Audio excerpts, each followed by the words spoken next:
গঙ্গপুর গ্রামে মোহন নিজের পরিবারের সাথে থাকে। মোহন সবজি বিক্রি করে নিজের সংসার চালাতো। তার স্ত্রী রত্নাও তার সাহায্য করত আর বাড়ির বাইরে ছোট্ট একটা খালি জায়গায় টমেটোর চাষবাস করে। মণি আর করণও এই কাজে নিজের মা রত্না সাহায্য করে। নাও বাবা, আমরা টমেটো ভেঙে এনেছি। আজকে এই কটাই টমেটো বেরিয়েছে নাকি? হ্যাঁ বাবা, এমনি টমেটোগুলো খুব কাঁচা ছিল, সেইগুলো আমি ওই জন্য নিইনি। তা ভালো করেছো। এইবার আমাদের কাজ সঠিক চলছে, সেই জন্য মনির বিয়ে করিয়ে দেওয়া উচিত। হ্যাঁ, আমিও তো এটাই ভাবছিলাম। আমি বড়দার সাথে কথা বলেছি, খুব তাড়াতাড়ি মনির বিয়েটা দিয়ে দেব। হ্যাঁ, এটা ঠিক হবে। মোহনও সবজির ঠেলাটা সাজালো আর সবজি বিক্রি করতে চলে যায়। বিকেলবেলা মোহন খুব খুশি খুশি বাড়িতে ফেরে। তক্ষুনি রত্না জিজ্ঞেস করে, কি হলো, আজ তো খুব খুশি মনে হচ্ছে। আরে হ্যাঁ, খুব খুশিরই তো কথা।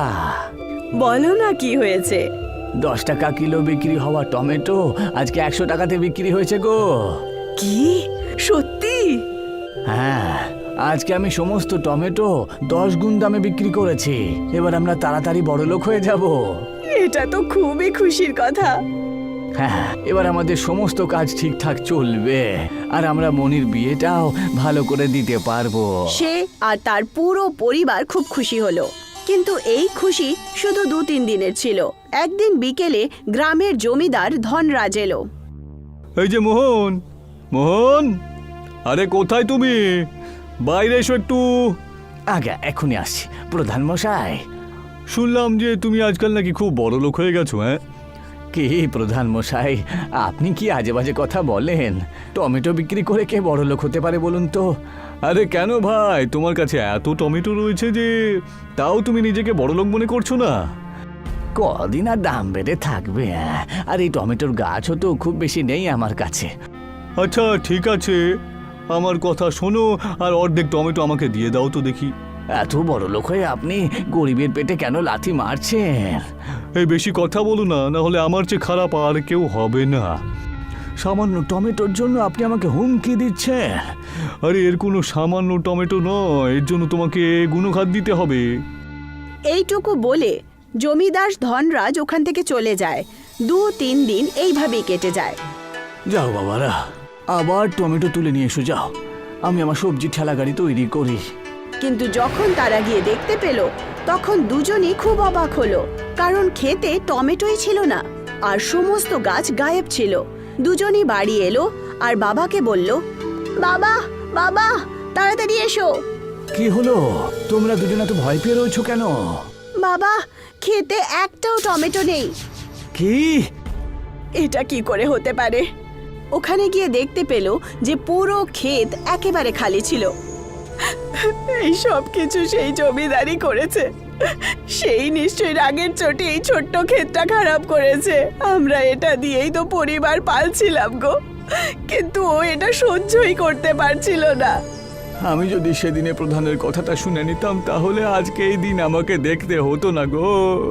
হ্যাঁ, যদি অর্ধেক গাছের টমেটো ওকে দিয়ে দিতে তাহলে আমাদের এই ক্ষেতের এই অবস্থা হতো না গো। এখন কি করি? আমরা নিঃস্ব হয়ে পড়লাম যে। মনির বিয়েও খুব তাড়াতাড়ি কাছে চলে এসেছে। ওর বিয়ে আমরা কোথা থেকে আর কিভাবে দেব? এখন কেঁদে কোনো লাভ হবে না, যা হওয়ার ছিল সেটা হয়েছে। হ্যাঁ বাবা, সেই জন্য এখন আমাদেরকে আগের কথা ভাবতে হবে। বাবা, তুমি তো সবসময় বলো যে কেউ আমাদের হাত থেকে যে কোনো কিছু কাটতে পারে, কিন্তু আমাদের ভাগ্যেরটা কাটতে পারবে না, তাই না? পুরো পরিবার বাড়িতে চলে আসে। জমিদার নিজের বাড়িতে খুব খুশি খুশি ঘুরছিল।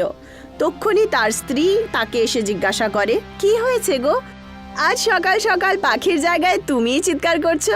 আজকে ব্যাপারটাই তো সেরকম। তুমি এইভাবে বলো না গো, চুপচাপ বলো এটা কি হয়েছে। একবার স্টোর রুমে গিয়ে দেখে আসো। জমিদারের বউ স্টোর রুমে গেল আর সেও তার পিছু পিছু আসে। পুরো স্টোর রুম লাল লাল টমেটোয় ভরা ছিল। তার স্ত্রী এটা দেখে অবাক হলো। হ্যাঁ, আমাদের কাছে এতগুলো টমেটো কোত্থেকে এলো? আমরা তো খুব ধনী হয়ে গেলাম। এই সব কিছু আমার বুদ্ধির খেলা গো। তাও বলো না, তুমি এতগুলো টমেটো কোত্থেকে আনলে? আরে এখন এটা বলার কোনো দরকারই নেই। তোমার যত টমেটো লাগবে তুমি নিয়ে নিতে পারো। আমি বাদবাকি টমেটো বাজারে গিয়ে বিক্রি করে দেব। ঠিক আছে, 4টে টাকা বাড়িতে আসবে। মোহনের পরিবার খুব দুঃখী ছিল। তার স্ত্রী ওকে বোঝাচ্ছিল, যেটা হয়ে গেছে সেটা ভুলে যাও গো, কেন এত চিন্তা করছো? আমি ভুলতে পারছি না, আমি আমার মেয়ের বিয়েটা ভুলতে পারছি না গো। বাবা, আমরা বাজার থেকে টমেটোর গাছ কিনে আবার চাষবাস করতে পারি। যতক্ষণ তুমি সবজি বিক্রি করবে ততক্ষণে আমরা আবার চাষ করে নেব। হ্যাঁ, এইটা তুমি ঠিক কথাই বলেছো, আমাদের আবার জমি চাষ করতে হবে। আমার মনে হয় যে আমাদেরকে আর দেরি করা উচিত নয়। সবাই মিলে গাছ লাগিয়ে দেয়। মোহনের আবার সেই দিনচর্চা চালু হয়ে যায়। ও সবজি বিক্রি করতে শুরু করে আর টমেটোর আসার অপেক্ষা করতে লাগে। এবার গাছে দেখছি টমেটো এসেছে।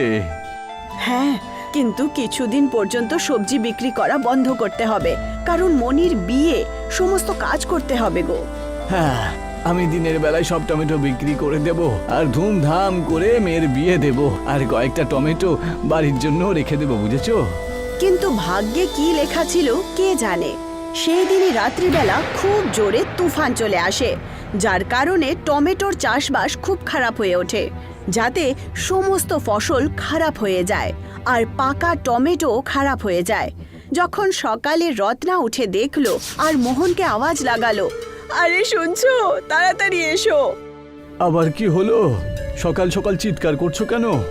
দেখো, আমাদের সমস্ত ফসল খারাপ হয়ে গেছে, আমরা বরবাদ হয়ে গেছি। হায় ঈশ্বর, এমন ক্ষতি কেন করলে? বারবার গরিবদের কেন অসুবিধায় ফেলছো? এখন কি হবে? কি করব আমরা? বাবা, এবার আমরা কি করব? যা ঈশ্বরের ইচ্ছা তাই তো হবে বাবা। সবাই খুব মন খারাপ করে নেয় আর নিজের বাড়িতে এসে যায়। তুমি চিন্তা করো না গো, সব ঠিক হয়ে যাবে। কিচ্ছু ঠিক হবে না গো। 2 দিনে মনির বিয়ে আছে। কিছু টমেটোরে আশা করেছিলাম, কিন্তু এখন আমাদের কাছে টাকাই নেই যে। হ্যাঁ, এটাই তো আমি ভাবছি যে এবার কি হবে। তক্ষুনি দরজায় জমিদারের বউ মেনকা আসে আর বলে, মনি আমারও মেয়ে, সেই জন্য এখন চিন্তা করার কোনো দরকার নেই, কারণ আমি চলে এসেছি। আপনি আমাদের গরিবের ঘরে, আপনাদের থেকে ধনী কেউ নেই, আপনারা অনেক ধনী। আমি আপনাদের সামনে খুবই ছোট, কারণ আমার বর আপনাদের সাথে যাই করেছে সেটা আমাকে খুব ছোট করে তুলেছে। প্রধান মশাই আবার কি করলো? উনি তোমাদের ক্ষেত থেকে টমেটো চুরি করে ফেলেছে। আমাদের সন্দেহ ঠিক ছিল। হ্যাঁ, আমি এটা জানতাম না, আমি আজই জানতে পেরেছি। আর লোভের ফল তো খারাপই হয়, সেজন্য আমাকে নিজে আসতে হলো। কি হয়েছে, সব ঠিক আছে তো? যতগুলো টমেটো চুরি করেছিল সব গলে গেছে। তোমাদের লোকসানের ভরপাই করতে এসেছি, কিন্তু এতে আপনার কোনো দোষ নেই। তাহলে এই কষ্টটা আপনি কেন নিতে চাইছেন? কিছু টাকা আপনি রেখে নিন। মনি এখন আমারও মেয়ে, আর তার বিয়ে খুব ভালো করে করান। মোহন আর রত্নার বারণ করা সত্ত্বেও মেনকা লোকসানের পয়সা দিয়ে দেয় আর ক্ষমা চেয়ে বাড়িতে চলে যায়। কি ভালো ইনি, সত্যি খুব ভালো। আর ওনার স্বামী দেখো কত বদমাস। ভগবান আমাদের সাহায্য করেছেন, এখন আমরা মনির বিয়ে ভালো করে করাবো। সবাই খুব খুশি হলো। পরের দিন সকালবেলা, আজকে আরো সবজি বিক্রি করে আসি, তাহলে কালকে আর যাবো না আমি। হ্যাঁ, কাল তো বিয়ে, কাল কি করে যাবে? মনি দরজা পর্যন্ত গেল আর চিৎকার করলো, মা, বাবা, তাড়াতাড়ি এসো, এটা কিরকম চমৎকার হয়ে গেল। দুজনই বাইরে গিয়ে দেখলো, তখন অবাক হলো, কারণ ওদের ছোট্ট ক্ষেতে টমেটোর বৃষ্টি হচ্ছিল। ওখানে অনেক বড় টমেটোর পাহাড় তৈরি হলো। এটা দেখে সবাই খুব খুশি হলো। কেউ ঠিক কথাই বলেছিল যে ঈশ্বর যখন দেয় সবকিছু উজাড় করে দেয়। হ্যাঁ, ভগবান আমাদের সততা আর প্রয়োজন দেখার পরই টমেটোর বৃষ্টি করিয়ে দিলেন। তক্ষুনি ওরা পেছনে ঘুরে দেখলো, তখন ঘরেও টমেটোর বৃষ্টি হচ্ছিল। মোহন টমেটোর ঢের বাজারে বিক্রি করে দিল। মোহন অনেক হাজার টাকা টমেটো বিক্রি করে রোজগার করেছিল। জমিদার যখন এই কথাটা জানতে পারে তখন সে নিজেকে দোষী মানে আর কখনো চুরি না করার প্রণ নেয়। পরের দিন মনির বিয়ে খুব ভালো করে হয়ে গেল। মোহন এখন খুব ধনী হয়ে গেল। এখন সবাই হাসি খুশি থাকতে শুরু করে। নন্দন একজন কৃষক ছিল। ওর নিজের কোনো জমি ছিল না, তাই ও লালার ক্ষেতে কাজ করত। ও সারা দিন ক্ষেতে কাজ করত, আর যখন ফসল কাটানো হতো তখন লালাজি ওখানে চলে আসতো। আরে বাবা, গোলু মলু সব সবজি নিয়ে চলো। আরে লালাজি, আমার ভাগটা তো আমি ভুলে গেছি। লালা ওর লোকদের ইশারা করলো, আর ওর লোকেরা কিছু সবজি আর ধান আলাদা করে দিল। লালাজি, এটা তো কম। আচ্ছা, তুই এখন বড় বড় কথা বলছিস? হ্যাঁ, তুই আমায় বলবি কোনটা কম আর কোনটা বেশি। লালাজি, এটা আমার প্রাপ্য। আমি সারাদিন আপনার খেতে কাজ করি, তাই আমাকে তো আমার প্রাপ্যটা দিতেই হবে। হ্যাঁ, বড় বড় কথা বলছিস তুই? দাঁড়া, তোর আমার খেতে কাজ করার হলে কর, তুই এইটুকুই ভাগ পাবি, বুঝেছিস? লালাজির লোকেরা বাকি সব আনাজ আর সবজি নিয়ে নিল আর ওখান থেকে চলে গেল। নন্দন হতাশ হয়ে পড়ল। আমি এখন এত অল্প সবজি বেচে আর কত টাকাই বা কামাবো? হে ভগবান, আমায় কিছু তো সাহায্য করো। ওই সবজি আর আনাজ নিয়ে নন্দন বাজারে গেল। ওখানেও ব্যবসায়ীকে সবজি বিক্রি করলো। এই সব সবজির দাম 500 টাকা, আর এই ধানের হলো 1000 টাকা। এই নাও ভাই। সারা মাস কাজ করে নন্দন মাত্র 1500 টাকা পেল। ও হতাশ হয়ে পড়ল আর ওর বাড়ির দিকে যেতে লাগলো। রাস্তায় ওর একটা বুড়ির সাথে দেখা হলো। বাবু, আমায় একটু সাহায্য করবে? 2 দিন ধরে কিচ্ছু খাইনি। যদি তোমার কাছে কোনো খাবার থাকে তাহলে আমায় দাও। আমার কাছে তো খাবার মতো কিছুই নেই। তাহলে আমাকে কিছু টাকাই দাও বাবু, আমি কিছু খেয়ে নি। নন্দন ওর পকেটে হাত দিল। ওতে মাত্র 1500 টাকা ছিল। নন্দন একটা 100 টাকার নোট ওই বুড়ি মহিলাকে দিয়ে দিল। তোমার নিজের টাকার অভাব আর তুমি আমায় টাকা দিচ্ছ বাবু। ভগবান তোমার সব সময় মঙ্গল করুন, সুখে থেকো। নন্দন ওখান থেকে চলেই যাচ্ছিল, তখন ওই বুড়ি মহিলা ওকে আটকালো। দাঁড়াও বাবু, তুমি আমায় সাহায্য করেছো, আমিও তোমাকে কিছু দিতে চাই। আমার কাছে বেশি কিছু তো নেই, কিন্তু এটা টমেটোর চারা, এটা তোমার বাড়ির বাগানে পুঁতে দিও। নন্দন ওই টমেটোর চারা নিল আর ওখান থেকে চলে গেল। বাড়ি পৌঁছে ও সব কিছু ওর বউকে বলল। লালা দিনের পর দিন রক্ত চুষে খাচ্ছে, ও কোনোদিনও আমাদের শান্তিতে বাঁচতে দেবে না। ও তো ওরকমই অসভ্য লোক, কিন্তু তুমি ভালো করেছো ওই বুড়ি মহিলাকে টাকা দিয়ে। অন্তত উনি একবেলা তো খেতে তো পারবে। দাও, এই চারাটা আমি লাগিয়ে দিচ্ছি। মিনা ওই চারাটা বাগানে পুঁতে দিল। পরের দিন সকালে সূর্যোদয়ের পরে মিনা চারায় জল দিতে বাড়ির বাইরে এলো আর টমেটো চারাকে দেখে অবাক হয়ে গেল। আরে কি গো, শোনো, তাড়াতাড়ি বাইরে এসো। কি হয়েছে? ওই দেখো, টমেটো গাছে সোনালি টমেটো। এটা সোনালি টমেটো না, সোনার টমেটো। মানে ওই বুড়ি মহিলা আমাকে জাদুর টমেটো চারা দিয়ে গেছেন? উনি কোনো সাধারণ মহিলা ছিল না, উনি কোনো ভগবান ছিল, ভগবান। মিনার এই কথা বলার পরে ওই চারা থেকে ধোঁয়া বেরোলো আর ওই বুড়ি মহিলাকে দেখা গেল। ভগবান সবার কাছে নিজে আসতে পারে না, তাই ভালো লোককে চেনার জন্য উনি আমাদের পাঠিয়েছেন। নন্দন, তুমি ভালো মানুষ, তাই এই সোনার টমেটো গাছ আমি তোমায় দিয়েছি। এই গাছটা রোজ একটা করে সোনার টমেটো দেবে, কিন্তু সাবধানে থেকো, যদি কেউ এই গাছটা নেয়ার চেষ্টা করে তার মৃত্যু হবে। তোমার মঙ্গল হোক। ওই ধোঁয়া আকাশের দিকে উড়ে গেল আর নন্দন আর মিনার তো কপালই খুলে গেল। ওই সোনার টমেটো বিক্রি করে নন্দন নিজের ক্ষেত কিনে নিল। আর নন্দনের ছোট্ট বাড়ি এখন দোতলা বাংলো হয়ে গেল।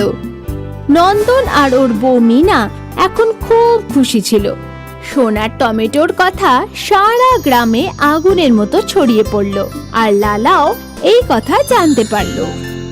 সোনার টমেটো, ওই সোনার টমেটো গাছের জন্য নন্দন রাতারাতি বড়লোক হয়ে যাবে। ওই গাছটা আমার চাই, যেভাবেই হোক আমার চাই। চলো, তোমরা সবাই চলো। লালা রেগে মেগে নন্দনের বাড়িতে গেল। নন্দন, নন্দন, বাইরে বেরো। কে কে ক্ষুধার্ত কুকুরের মতো চিৎকার করছে? তোর এত বড় সাহস, তুই আমাকে ক্ষুধার্ত কুকুর বললি? ভুল হয়ে গেছে লালাজি, আপনাকে তো শুয়োর বলা উচিত ছিল, তাই না?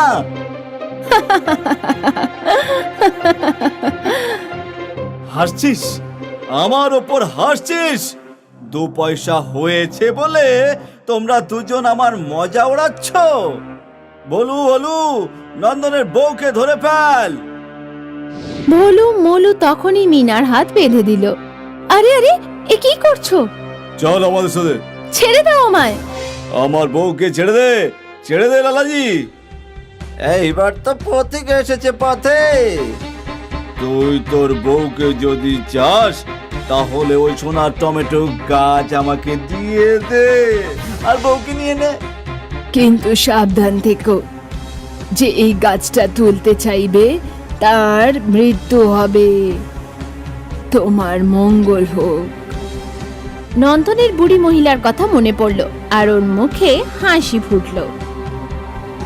আমি দেব, আমি তোমাকে ওই গাছ দেব, কিন্তু তোমাকে নিজে ওই গাছটা মাটি থেকে তুলতে হবে। বাবা, হ্যাঁ হ্যাঁ, ঠিক আছে ঠিক আছে, এটা আর কি বড় ব্যাপার। নন্দন লালাকে বাগানে নিয়ে গেল। ওই হলো সোনার টমেটো গাছ। বাবা বাবা, এখন এই গাছ পুরো আমার আমার হয়ে যাবে। লালা যে গাছটা তোলার চেষ্টা করলো, মাটি থেকে গাছের লম্বা লম্বা শিকড় বাইরে বেরিয়ে এলো, আর লালার শরীরকে আঁকড়ে ধরলো। আরে আরে রে, এ কি বলু বলু, আমায় বাঁচা বাঁচা বাঁচা বাঁচা, আমায় বাঁচা। লালাকে বাঁচানোর জন্য ওর চেলারা এলো, আর গাছের শিকড় ভোলু মলুকেও আঁকড়ে ধরলো। বাঁচাও, আরে বাঁচাও বাঁচাও। আরে লালা, তোর জন্য আমরাও ফেসে গেলাম, বাঁচাও। গাছের শিকড় লালার সাথে সাথে ভোলু মলুকেও মাটিতে ঢুকিয়ে নিল। আর কেউ আমাদের কেউ বিরক্ত করবে না। একদম। লালার মৃত্যু হলো, আর সেদিনের পর থেকে নন্দন আর মিনার পাশাপাশি গ্রামবাসীদের জীবনেও শান্তি ফিরে এলো। সবাই লালার হাত থেকে মুক্তি পেল। নন্দনের সোনার টমেটো গাছ ওকে তো বড়লোক